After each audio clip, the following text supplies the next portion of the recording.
Hello friends, good evening. स्वागत है आप सभी का आप सबके अपने चैनल पे। आज हम एक न्यू स्टोरी देखेंगे इंग्लिश की। और विश्वास मानिए, अगर ये स्टोरीज को लगातार आप देखते हैं तो ये स्टोरीज आपकी स्पीकिंग एबिलिटी है that will improve that thing, इसको इम्प्रूव करेंगे। इसके साथ साथ जो आपकी लिसनिंग एबिलिटी है, रीडिंग स्किल्स है, सारा का सारा इम्प्रूव करेंगे। ठीक है, आइए हम न्यू स्टोरी देखते हैं। He is my big brother. अगर आप चाहते हैं ऐसे और स्टोरी देखना तो आप देखिएगा, हमारा पूरा जो प्लेलिस्ट बनी पड़ी है वहाँ पे धीरे धीरे मैं स्टोरीज को डाल रहा हूँ। आप डेली की स्टोरीज को देखिए and that will help you. क्या करेगा? आपकी सहायता करेगा speaking English in your confidence, in boosting your confidence level. आपके कॉन्फिडेंस लेवल को बूस्ट करने में सारी चीज़ों को भी आज स्टार्ट करते हैं। So once upon a time, मैंने बहुत बार आपसे बोला है स्टोरीज जो होती है मेरी पास्ट में चलती है। कहाँ चलती है? पास्ट में। Once upon a time, once का मतलब होता है एक बार, वंस अपॉन अ टाइम मतलब एक बार की बात है या एक समय की बात है। Once upon a time there was a small hill. आपको पता है देयर का प्रयोग हम वहाँ करते हैं जहाँ पे कोई सब्जेक्ट नहीं होता। ठीक, देयर वॉज अ स्मॉल हिल। ये क्या है? एक छोटी सी पहाड़ी थी। स्मॉल का मतलब क्या होता है? छोटा या छोटी, जो आप समझ जाए। ठीक है, एक छोटी। और हिल का मतलब क्या होता है? पहाड़ी। क्या थी? एक छोटी सी पहाड़ी थी। ठीक है। A path went up the hill. A एक, पाथ मतलब क्या होता है? रास्ता। पाथ मतलब क्या होता है? रास्ता या पगडंडी, जो समझ जाए आप। ठीक है, पहाड़ पे होगा तो रास्ता नहीं होगा, पगडंडी होगा। ठीक है, a path went up the हिल। ठीक है, अब यहाँ वेंट अप द हिल मतलब ऊपर जाता था। वेंट, गो का मतलब क्या होता है? जाना। और वेंट का मतलब क्या? जाता था। ठीक है, सेकंड फॉर्म है इसकी। वेंट अप मतलब ऊपर जाता था। कहाँ जाता था? ऊपर जाता था, ऊपर जाना। ठीक है, वेंट अप द हिल कहाँ पे? चोटी पे, मतलब पहाड़ी पे। इट वेंट थ्रू द, वो किधर से जाता था? इट वेंट थ्रू, वो रास्ता किधर से जाता था? Through thick and lovely woods. मोटे, थिक मतलब क्या होता है? मोटे। ठीक है, थिक मतलब क्या होता है? मोटे। एंड लवली, लवली मतलब यहाँ प्यारे से है, सुंदर से। ठीक है, लवली का मतलब क्या है? प्यारे या सुंदर से है। वुड्स, वुड्स का मतलब यहाँ लकड़ी से नहीं है, पेड़ों से है। किससे है? पेड़ों से है। ठीक है, पेड़ of, woods of pine. Pine का मतलब क्या होता है? जो आपका चीड़ का पेड़ था उसको पाइन बोलते हैं। ठीक है, पाइन। एंड फर ट्रीज, फर का मतलब होता है आपका देवदार। फर का मतलब क्या होता है? देवदार। अगर आप कभी घूमने गए होंगे हिली एरियाज में, देखेंगे आप वहाँ पे यही सब पेड़ ज़्यादा मिलते हैं। पाइन मिल जाएगा, साइकस मिल जाएगा, फिर आपका देवदार के पेड़ ज़्यादा मिलते हैं। ठीक है, so people often walked to a holy place. People, लोग जाते थे, लोग जा रहे थे। पीपल मतलब क्या होता है? लोग। पीपल ऑफन वॉक, अक्सर। ऑफन का मतलब क्या होता है? अक्सर। ऑफन का मतलब क्या होता है? अक्सर। अक्सर इसको यूज करिए आप। ठीक है, पीपल ऑफन वॉक, जाते थे। ठीक है, people often walked on it, इस रास्ते पे जाते थे। टू अ होली प्लेस, कहाँ पे? होली का मतलब क्या होता है? पवित्र। ठीक है, होली का मतलब क्या होता है? पवित्र, या कह सकते हैं पौराणिक स्थान। और प्लेस का मतलब क्या होता है? स्थान। लोग क्या करते थे? उसी रास्ते से पवित्र स्थान पर जाते थे। वन डे, एक दिन क्या हुआ? when the sun shone high, जब सूर्य अपनी बिल्कुल ऊंचाई पे था और बहुत गर्मी थी। One day when the sun shone high, सो की सेकंड फॉर्म है शोन, बहुत ऊंचाई पे दिखाई दे रहा था। In the sky many people, बहुत से लोग। मैनी मतलब बहुत सारे, बहुत से लोग। वर सीन, कहाँ दिखाई दे रहे थे? कहाँ? Climbing up the hill. Climb का मतलब क्या होता है? चढ़ना, और क्लाइंबिंग मतलब चढ़ रहे थे। ठीक है, क्लाइंब का मतलब चढ़ना, क्या है? चढ़ रहे थे। क्लाइंबिंग अप द हिल, कहाँ पे चढ़ रहे थे वो? हिल के ऊपर या पहाड़ी के ऊपर।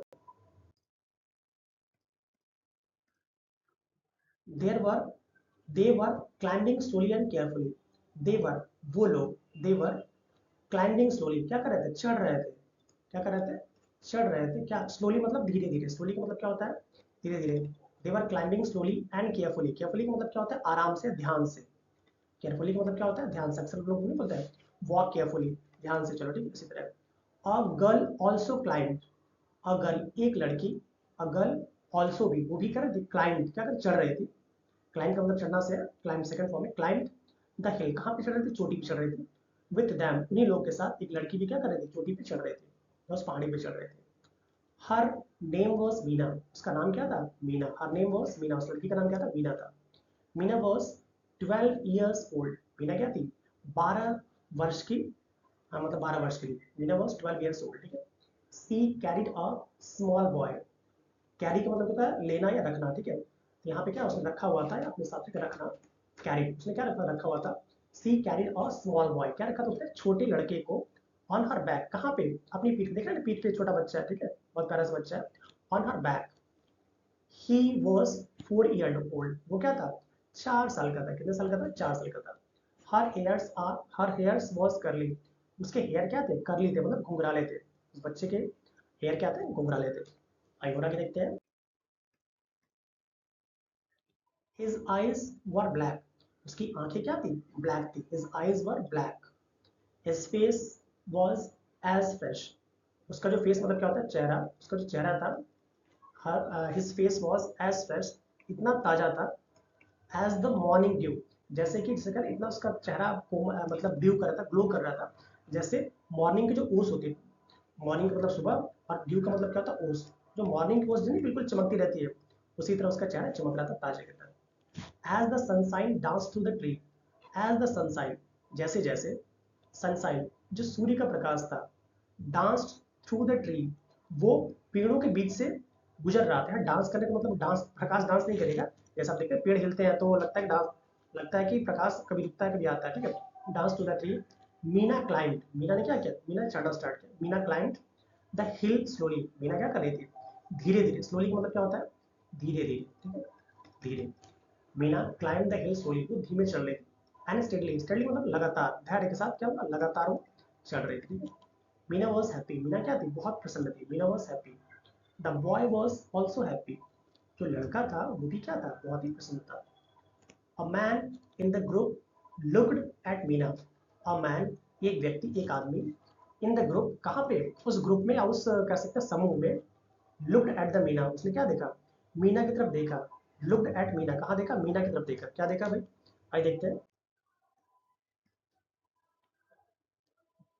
He felt sorry for her, उससे उसके ऊपर दया आ रही थी, ही फेल्ट, फेल्ट मतलब होता है फील, मतलब महसूस करना, he felt sorry for her, ठीक है, यहाँ सॉरी मतलब क्षमा मांगने से नहीं है, दया से, ठीक है, ही फेल्ट सॉरी मतलब दया भी होता है, क्षमा भी होता है, ठीक है, he felt sorry for her, वो उससे उसके ऊपर दया आ रही थी। ही आस्क्ड हर, उसने उससे पूछा, आस्क का मतलब क्या होता है, पूछा, ठीक है, उसने उससे क्या पूछा, माई चाइल्ड, मेरी बच्ची या मेरा बच्चा, why are you crying, why are you carrying a boy on your back, why are you carrying, तुम क्यों ढो रही हो, कैरिंग मतलब ढोने से, क्योंकि लेकर ढो रही थी, ठीक है, या लेके चल रही हो, why are you carrying a boy on your back, तुम क्यों एक बच्चे को अपनी पीठ पे ढो रही हो, लेके चल रही हो। Don't you feel his load, क्या तुम्हें, डोंट यू फील, क्या तुम्हें महसूस नहीं हो रहा है, don't you feel his load, क्या तुम्हें उसका भार महसूस नहीं हो रहा है। Meena looked at him, Meena ने क्या किया, उसकी तरफ देखा, Meena looked at him in wonder, किसके साथ, आश्चर्य के साथ देखा, Meena looked at him in wonder, आश्चर्य के साथ देखा, क्या देखा, सी कुड नॉट अंडरस्टैंड हिम, वो उसकी बात को नहीं समझ पाई, सी कुड नॉट, नहीं समझना, ठीक है, कुड नॉट अंडरस्टैंड, समझना का मतलब क्या होता है, सॉरी, अंडरस्टैंड मतलब क्या होता है, समझना, सी कुड नॉट अंडरस्टैंड हिम, वो उस व्यक्ति की बात नहीं समझ पाई। मीना बोली, लोड, वजन, ऑफ कोर्स नॉट, नहीं बिल्कुल नहीं, वजन बिल्कुल नहीं, ही इज माई ब्रदर, ये क्या है, ये मेरा भाई है, ठीक है। So this is the small story, my little brother, ठीक है। So friends, if you like our video, then please like, share, subscribe, and definitely, that's my promise. If you will definitely learn these stories on a daily basis, so your speaking skills will improve, your reading skill will improve, and your grammar, vocabulary, everything will be improved. So try to manage them, and if you have found something new words, new vocabularies, vocabs, then please write them in your books. So have a nice day.